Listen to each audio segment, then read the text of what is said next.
Bien, comencemos entonces con la clase de hoy. Básicamente van a ser dos partes. La primera, una explicación rápida y sintetizada de Marx y de Kierkegaard, que es lo que vimos durante la semana. Y ¿me escuchan, por cierto? Se distorsiona. Bien, les decía, la primera parte va a ser sobre Marx y Kierkegaard, como un repaso de lo que se vio en la semana.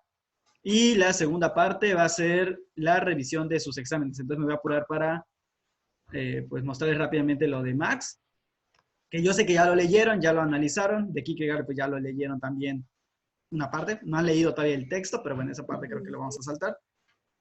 Pero pues sí es importante para que podamos ver sus exámenes. Entonces, respecto a Karl Marx, así muy rápido. Hay que recordar así rápidamente que él básicamente pretende explicar la realidad desde un punto de vista material.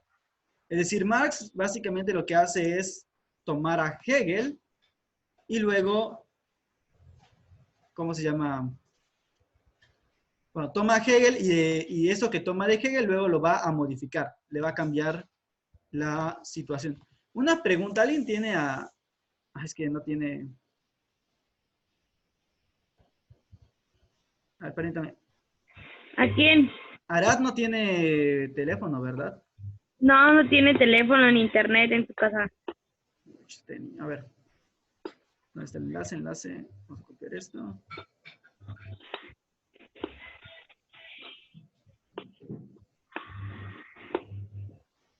Creo que se conecta desde su trabajo, pero por una computadora.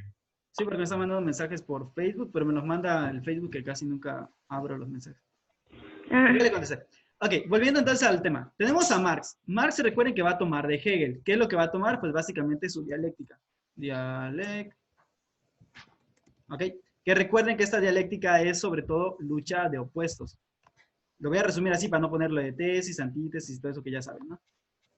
Recuerden que dialéctica en Hegel y en Marx siempre va a ser tesis, antítesis, síntesis, ¿ok? Son tres momentos distintos, la afirmación, la negación y luego pues la conjugación de ambos, donde se rescata lo de ambos. Y que ellos piensan que así funciona la realidad. Entonces, en el caso de Marx, esto va a ser, una lucha de opuestos o de contrarios. Y Marx lo que va a hacer, básicamente la gran genialidad de Marx, si se le puede llamar así, es que va a tomar justamente la dialéctica de Hegel, que recuerden que Hegel inicia con la idea, con lo espiritual y todo eso. Marx lo va a tomar, pero lo va a iniciar al revés. Es decir, en lugar de iniciar con una supuesta idea o espíritu, sin contenido, va a iniciar con la materia. Una materia que es indeterminada y que dentro de sí misma está la contradicción para irse determinando cada vez más. Y pues básicamente en eso consiste su materialismo.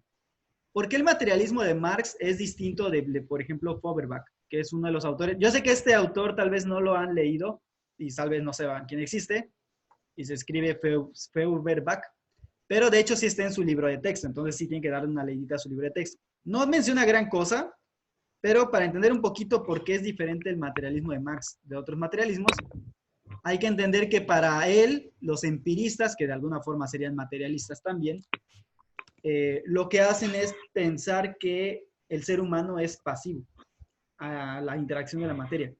Y él dice que no, que la materia tampoco es pasiva y que aparte la materia va cambiando a través del tiempo, justamente porque dentro de sí misma tiene su propia contradicción, que es básicamente lo que Hegel decía de la idea, pero en este caso lo va a decir él de la materia. Entonces, partiendo de esta idea, él parte justamente de lo material, ¿de acuerdo? Entonces aquí vamos a tener parte de una materia o de la materia.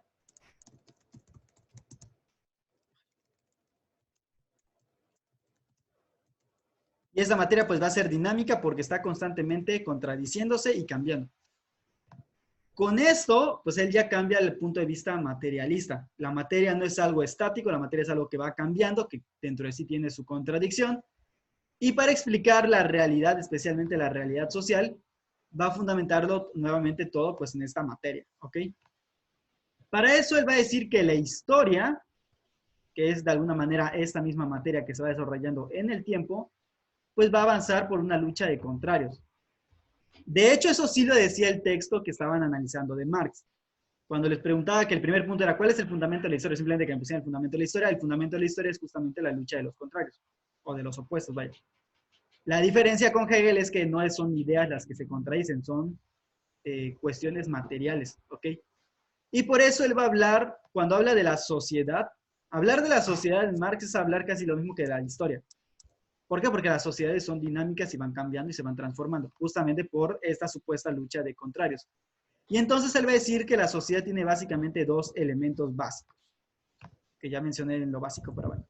Tenemos en primer lugar una superestructura y una infraestructura.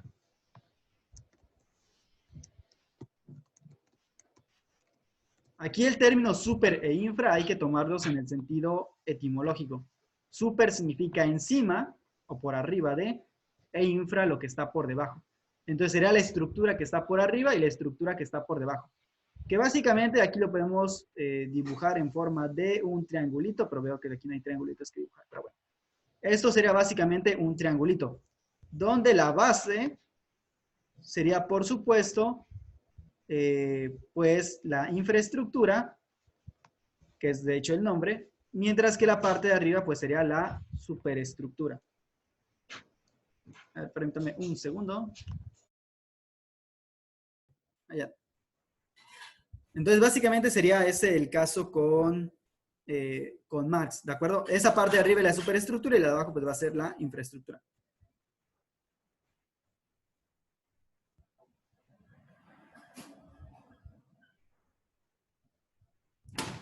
Entonces, ¿en qué va a consistir la infraestructura? Básicamente la infraestructura, él va a decir que se refiere a todos los elementos económicos. Y pues básicamente esos elementos económicos vamos a decir que son los modos de producción. Lo voy a resumir aquí todo, y los medios de producción. Obviamente él menciona más cosas, pero pues para fácil y rápido, porque esa es una síntesis, pues tenemos estos dos acá, ¿ok? Y la superestructura, por otro lado, lo que sería la parte de aquí arriba, eso recuerden que es lo de acá abajo. Esto de acá, pues es esto de aquí, ¿ok? Esa parte de aquí arriba, que es la superestructura, pues básicamente hace referencia a una serie de elementos ideológicos. Recuerden que aquí ideología es en sentido amplio de acuerdo con Marx, donde vamos a tener a las leyes, a la política,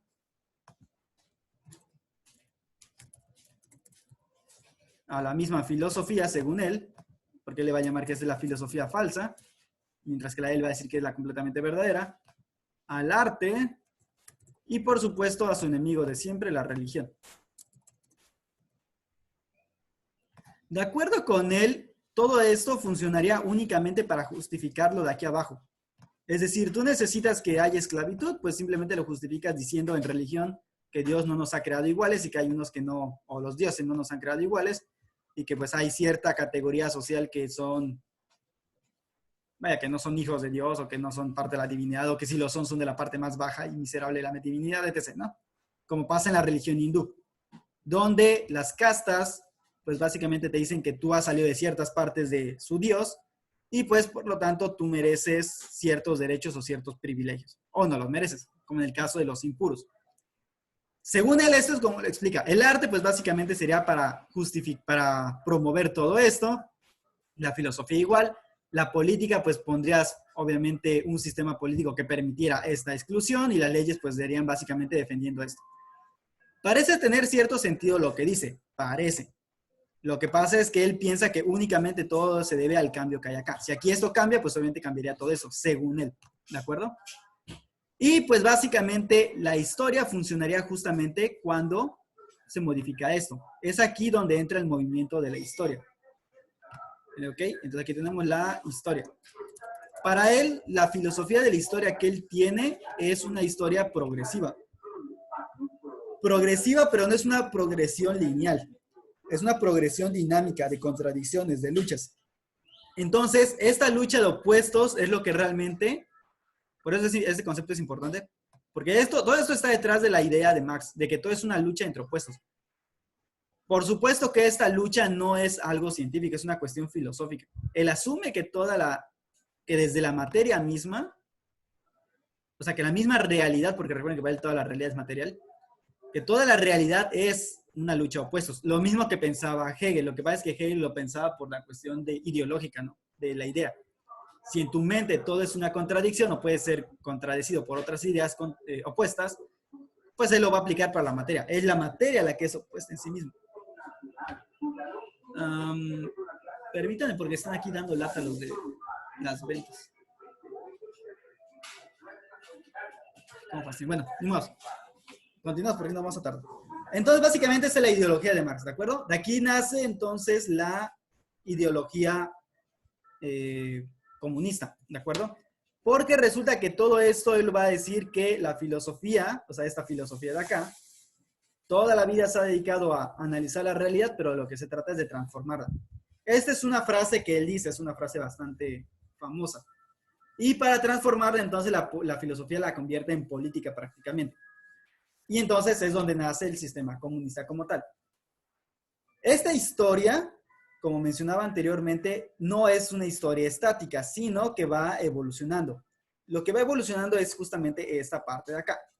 Y entonces lo va a hacer a través de la lucha de los opuestos. Tenemos que la sociedad inicia entonces como un comunismo primitivo. Voy a poner solamente como C, primitivo. ¿Ok? Y dentro de este comunismo primitivo va a surgir entonces su contradicción que va a dar origen luego a el esclavismo. Es decir, de ser todos iguales, el mejoramiento de la tecnología hace que algunos se sientan superiores y con el tiempo esto lleva a que se esclavice a otros y por lo tanto surge el esclavismo como modelo económico, donde el modo de producción y los medios de producción requieren mano de obra gratis, quitándole derechos a alguien, etc., ¿no? Luego el esclavismo pues no puede sostenerse y va a dar origen al feudalismo, donde vamos a tener otras dos clases opuestas, que van a ser los vasallos o los siervos y los señores feudales. De esto van a surgir ciertos pueblos libres o ciertas personas libres que van a ser los burgueses, y entonces surge el capitalismo. Y por último, él asume que el capitalismo va a dar origen, por su propia contradicción, a el socialismo o lo que sea el comunismo real. Es decir, el comunismo como él lo entiende. Entonces aquí vamos a tener comunismo. Y este lo voy a mover por acá. A ver. Ok. No sé si se alcanza a ver bien, pero bueno. Básicamente este es el movimiento con el que él explica la historia. ¿De acuerdo? Yo no les hice, bueno, sí les hice que criticaran cierto aspecto que ponían por ahí, pero eso luego lo platicamos. Entonces, básicamente es así como todo se trata de que hay una contradicción dentro de sí mismo. ¿Cuál es uno de los tantos problemas que tiene Marx? Él aquí, todo eso que él ha puesto acá, que es como lo que hizo Hegel, pero con el Estado, todo esto de acá tiene un grave error. Primero, esta visión de la historia es de hecho una visión cristiana o judeocristiana.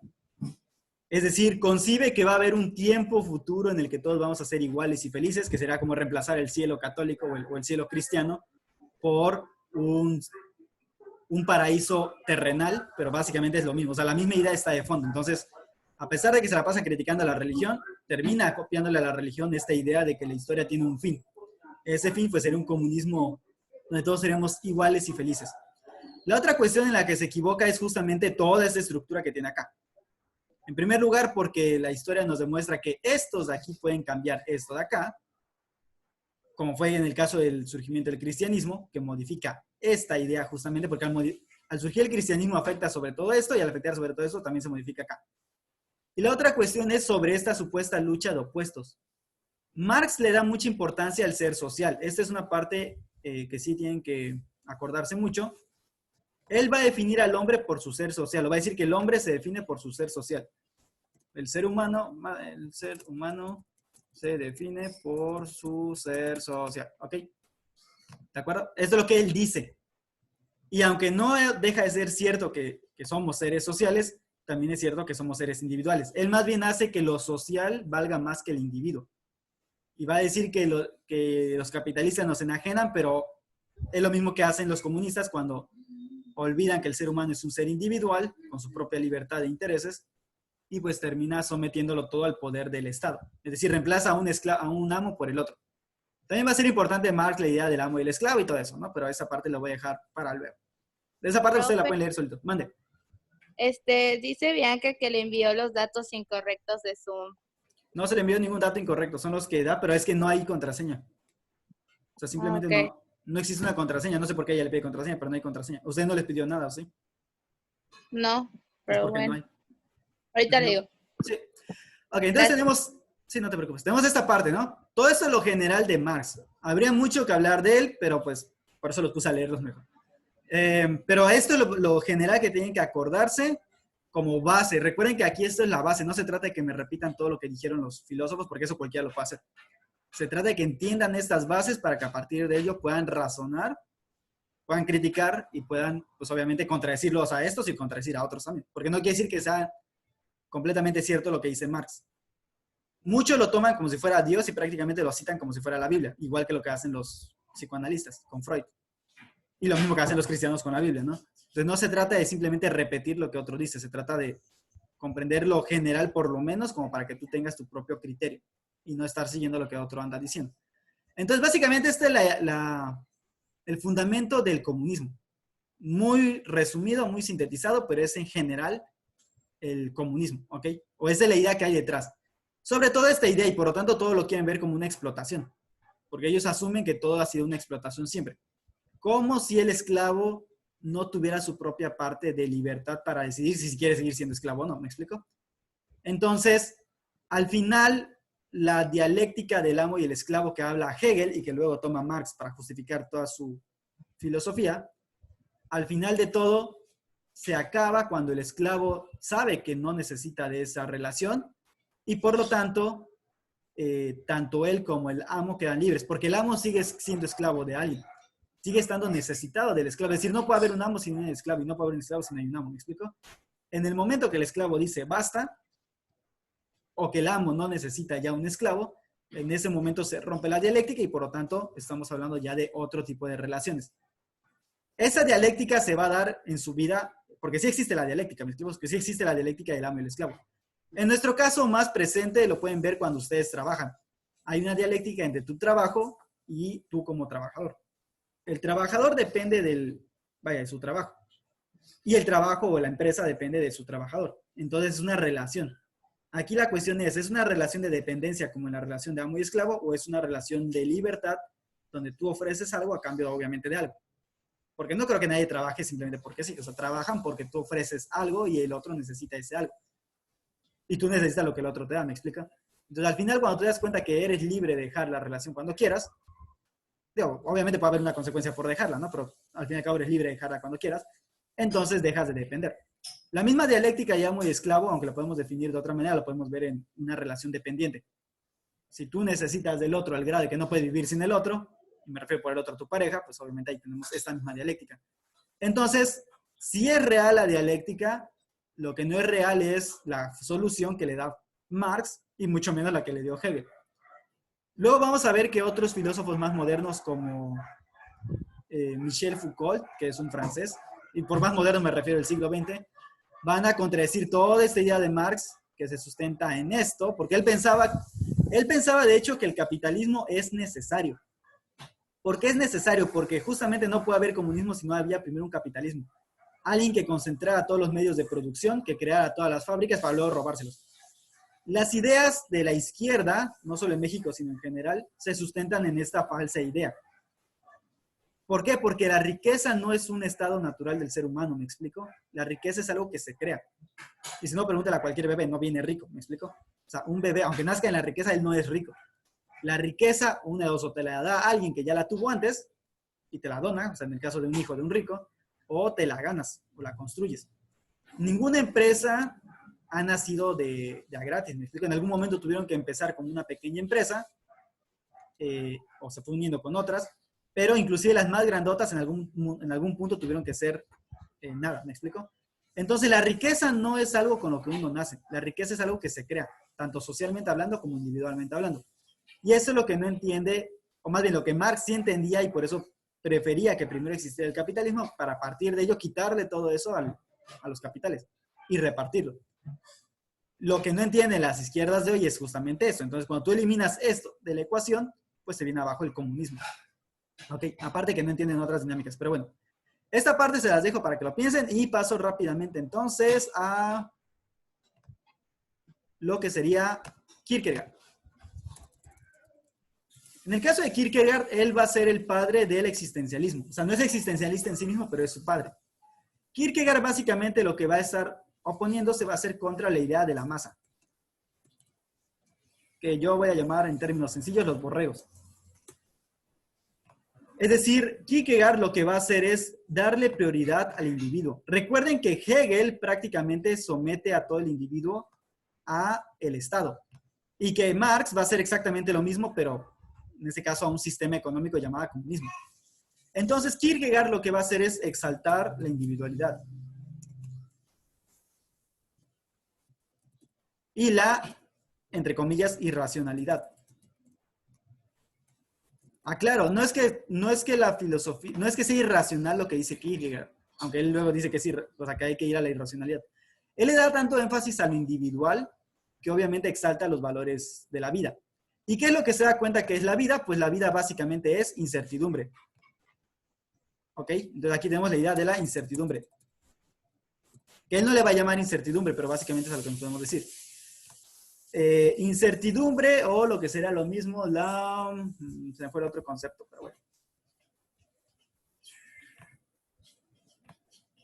Temor y temblor. Ok, se me fue el nombre, pero básicamente tenemos la idea aquí de esto, ¿no? Yo le voy a llamar incertidumbre, realmente tiene otro nombre que él le da. Porque no es ansiedad, es... Bueno, se me fue. El punto es, esta incertidumbre es parte de la vida, ¿me explico? Él lo va a ver como parte de la vida. La gente normalmente no quiere aceptar la incertidumbre, aquello que no puede tener certeza de lo que va a pasar. O sea, la gente tiene miedo a las cosas que son inseguras, ¿me explico? Él lo que nos va a decir es que la vida es justamente incertidumbre y que básicamente tú tienes que dar un salto de fe. Esto del salto de fe va a utilizar la figura de Abraham. Por si alguien recuerda la Biblia, y si no la recuerdan, pues hay que ponérsela a leer un poquito. Aquí va a mencionar el salto de fe. O sea, va a decir que la vida es básicamente un salto de fe. La vida es incertidumbre, tú no sabes lo que va a pasar. Creemos que sabemos lo que pasa. Es decir, yo puedo creer que mañana voy a amanecer vivo. La verdad es que nadie nos asegura que mañana vas a amanecer vivo. Podrías morir inclusive ahorita teniendo la videollamada, inclusive en la videollamada, ¿me explico? Asumimos que eso no va a pasar, pero en realidad tú no sabes qué va a pasar jamás mañana.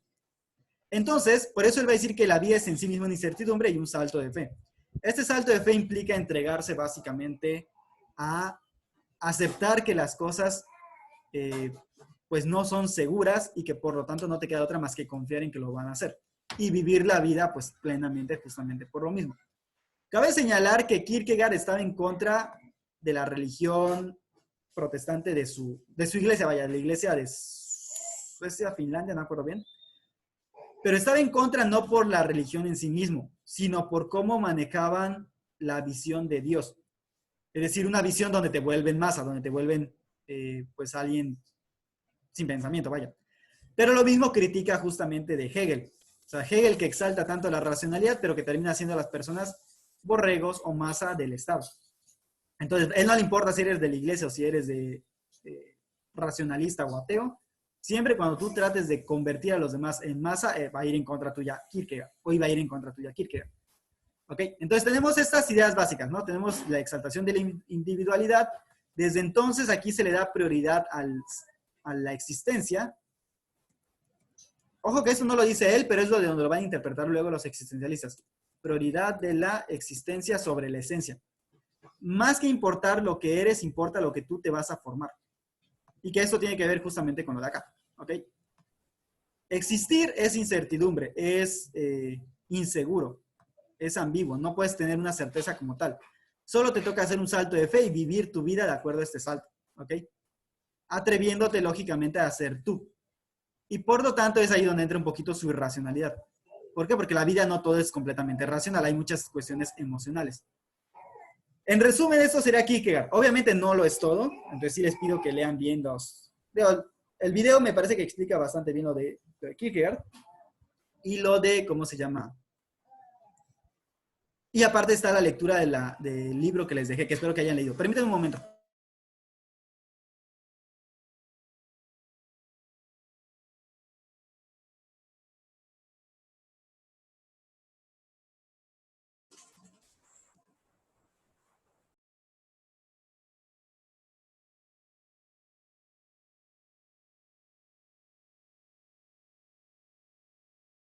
Pero ya me volví, la maestra Erika. De acuerdo, entonces tenemos esta visión de Kierkegaard. La verdad, a mí sí me gustaría creo que vamos a profundizar un poco más en la siguiente semana de él, porque me parece que es bastante buena su filosofía, y más si lo aplican en su vida cotidiana. Pero ya luego lo checamos, ¿de acuerdo? A lo que me interesa más todavía, y que seguramente a ustedes les interesa más. ¿Por qué la mayoría reprueba? Y aquí les voy a mostrar esto. Ok, porque me parece que... ¿Están viendo ahorita? ¿Sí alcanzan a ver el examen? Sí, una parte. ¿Una parte? Sí, Ok. profe. De acuerdo, ahorita les voy a mostrar entonces por qué están reprobando. El problema es que ni siquiera es por una cuestión filosófica. O sea, no es porque no entiendan de filosofía.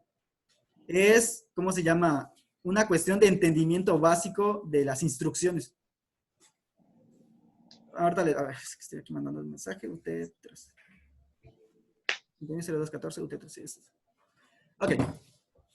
Estas son las preguntas abiertas. No me voy a enfocar en las preguntas cerradas porque pues esas eran cerradas. Las podían buscar en internet y iban a encontrar la respuesta. O simplemente con que hubieran leído bien las cosas podían encontrarlo. Entonces, y esas eran de regalo. Literalmente les regalé 16 preguntas. ¿Ok?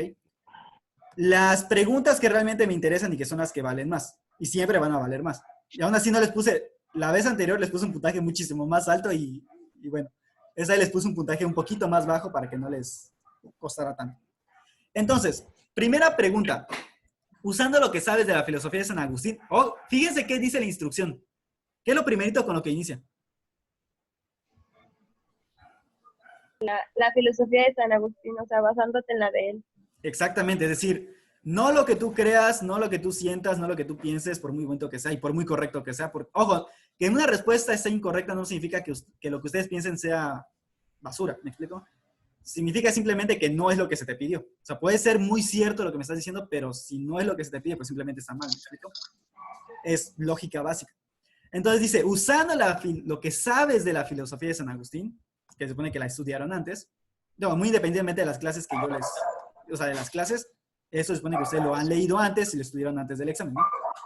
Rebate, o sea, contradice la paradoja de Epicurio. Y les puse la paradoja para que sepan a qué me refería con la paradoja de Epicurio, ¿no? Que es la famosa paradoja de, es que Dios quiere prevenir el mal, pero no es capaz, entonces no es omnipotente. Es capaz, pero no desea hacerlo, entonces es malévolo. Es capaz y desea hacerlo, entonces ¿de dónde surge el mal? Es que no es capaz ni desea hacerlo, entonces ¿por qué llamarlo Dios?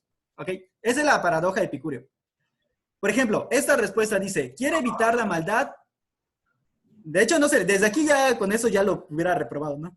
Dios quiere evitar la maldad, ¿qué? Pero, entonces ya no entendí qué idea, si es qué o qué espero, pero bueno, quiere evitar la maldad, pero ¿qué hacemos nosotros? Ahí era una pregunta, por cierto, retórica. ¿Qué hacemos nosotros como humanos para evitarlo? Ok, por aquí iba más o menos bien. De cualquier manera lo hubiera puesto mal, pero bueno, ya más o menos iba bien, ¿no? La idea ya como que la tenía. Pero luego, no solo no termina la idea, o sea, dice, se lo voy a leer tal cual para que vean a qué me refiero. Dios quiere evitar la maldad, ¿qué? Pero ¿qué hacemos nosotros como humanos para evitarlo? Si Dios no puede quitar la maldad, ya que eso ahí ya no entendí, ya que eso nos corresponde a nosotros. Dios es omnipotente y el bien puede evitar y eliminar la maldad.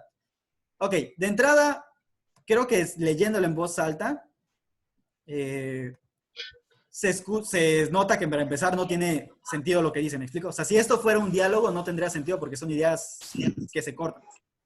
En segundo lugar, no me está tomando la filosofía de San Agustín. O sea, no está diciendo nada a partir de lo de San Agustín. Está diciendo a partir de su propia creencia y no quiere decir, de hecho iba bastante bien por acá, digo, muy soso y muy así, o sea, como que todavía no profundizando nada, pero ya tenía una cierta idea. Luego aquí se contradice. Bueno, no se contradice porque es una suposición. Si Dios no puede quitar la maldad, ok, entonces si es una suposición, ¿dónde está el entonces? No hay una conclusión, ¿me explico?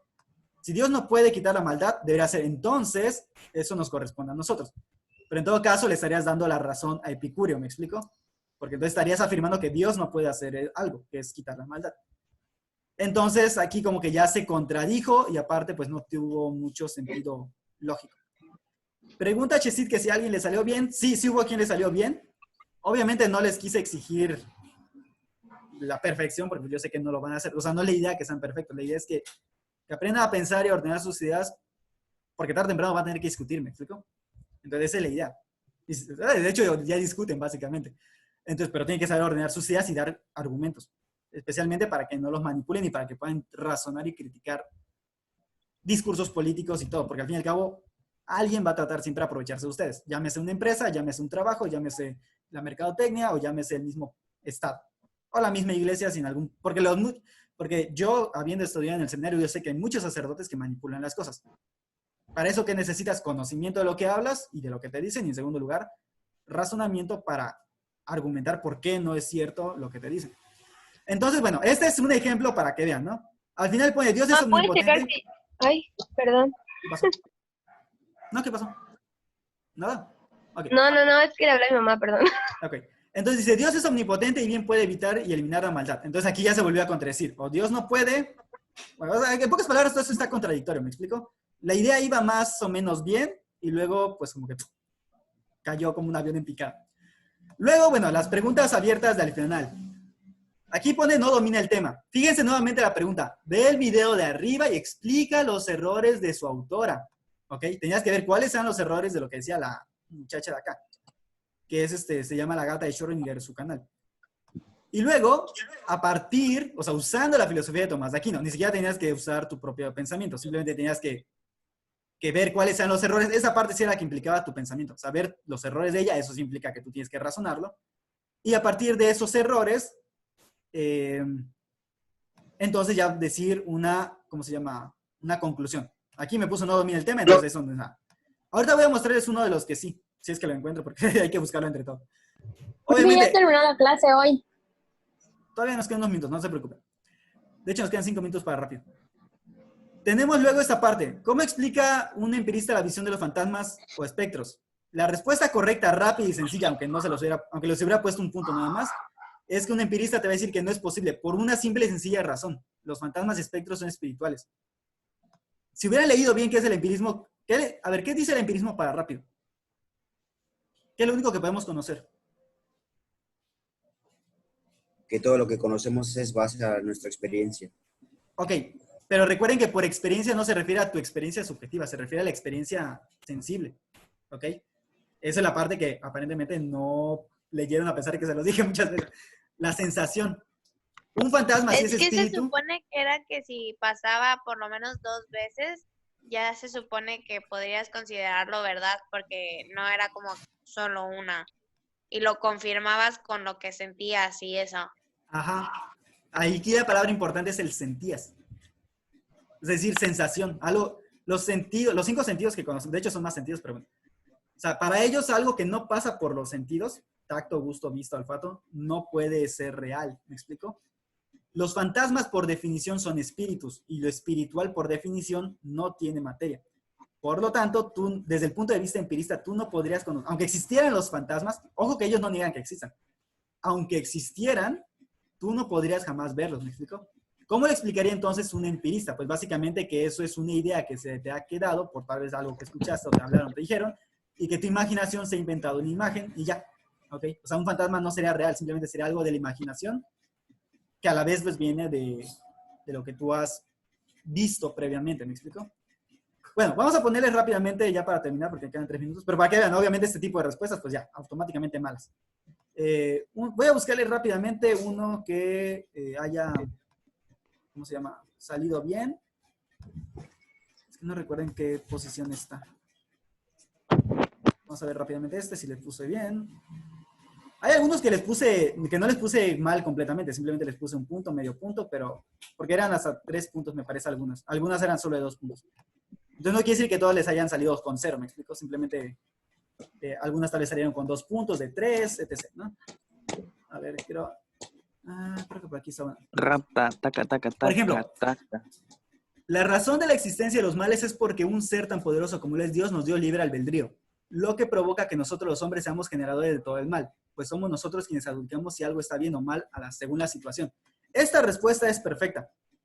Menciona el libre albedrío, que sí lo menciona San Agustín, básicamente da el mismo razonamiento que diera San Agustín al respecto. Y, ¿de quién es ese examen? Es de Pantoja Méndez Abril. Hola, Abril. Abril. Eso fue en cuanto a esta respuesta concreta. ¿Ok? Esta respuesta es perfecta. Con esto contradices a Epicurio y a cualquier ateo que te quiera salir con esta cosa. obviamente habría una cuestión que te podrían contradecir. Oye, ok, perfecto, eso me hablas del mal moral, es decir, del mal que hace el hombre libremente. Y del mal natural, o sea, por ejemplo, digamos un desastre natural. Bueno, la respuesta de hecho está acá misma. Nosotros adjudicamos si algo está bien o mal según la situación. Es decir, una cosa es el mal que nosotros hacemos libremente y otra cosa es que algo que nosotros llamamos malo, como puede ser un desastre natural, realmente lo sea. Para nosotros es malo. Para Dios un desastre natural, pues no es un desastre natural, es simplemente la naturaleza misma. Entonces, ¿por qué le habrías de echar la culpa por algo que es simplemente parte misma de la acción natural? ¿Me explico? Entonces, pues, efectivamente, San Agustín, de hecho, va a decir que existen muchos tipos de males y no todos son males reales. Mande. Y nuestros exámenes, ¿eso nos los puedes reenviar para ver cómo? Creo que sí, o creo que se puede imprimir, pero pues obviamente no sirve de nada que se los imprima porque necesito... Voy a checar si se puede. Si se puede, se los envío.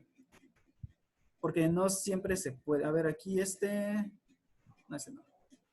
Este no está bien. A ver. Les repito, no todos salieron completamente mal. Algunos tienen un punto de 3, un punto o 2 puntos de 3. Yo saqué 10. ¿Quién eres? No, no, ¿Quién no, eres? broma. No creo que nadie sacó 10 perfecto, pero me acuerdo que... Luego otros se contestan que nada que ver, o sea, ¿qué consecuencia hay de afirmar que la realidad posee en sí misma su propia contradicción? En que es una paradoja. Bueno, esto es una obviedad porque ya dije que es una contradicción, pero ¿cuál es la consecuencia? Me explico, o sea, aquí no leyeron la pregunta, me explico, simplemente contestar lo primero que se le viene a la mente a la persona. Disculpe que lo moleste, es que ahorita nosotros, el grupo en sí, vamos a tener una reunión con un profesor a la 1:45, que es ahorita. Ok, perfecto. Entonces, No se preocupen. Les termino No es por por WhatsApp. correrlo, profe, no es por correrlo. Mira, Gamboa. De hecho, ya nos queda menos de un minuto, ya se va a